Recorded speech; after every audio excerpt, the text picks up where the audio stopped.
Finally got a nice day, so I'm working on the aquaponics system. Here's my sump where all the water will collect for the system once it gets circulating. And I'm going to try 3 different growing techniques. This is a little stand that I built over the winter. And this side's going to be a gravel bed. I'll fill it with either 1-inch gravel rocks or possibly they have clay spherical media you can purchase. I may get that. So that'll be for one technique. Then over here I'm gonna try the deep water culture technique. We have these rafts, which are basically styrofoam, and you can grow your seedlings like lettuce or spinach or whatever, and then you stick them into these little holes, and then the raft will float on the water surface, and the roots will be able to go down inside and absorb the nutrients.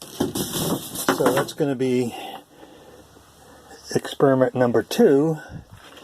I'm going to walk around the backside and show you the 3rd technique. I'm going to try.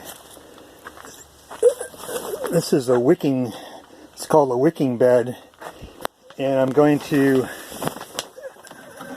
drill holes through this pipe here, and I'll fill the bed with a material like vermiculite, and then maybe some compost on top, and then then I can take some of the nutrient water from the sump pump and pump it into this tube here, and I'll put a bunch of holes in the bottom, and it'll be able to diffuse out of the tube and get absorbed by the vermiculite, and they'll have like a capillary effect where it'll slowly move up towards the roots. And we'll see how that works.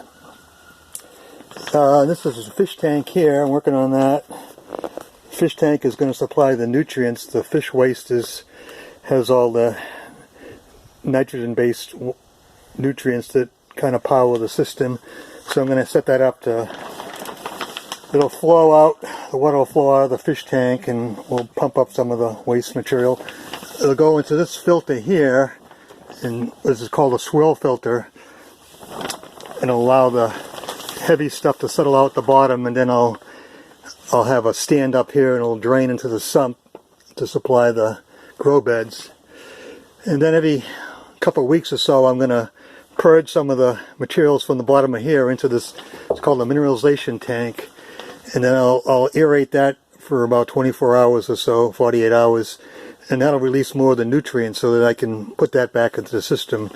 And then any solids left at the bottom of that, after it accumulates a foot or so, I can just take it out, put it on the garden, use that as compost for the garden.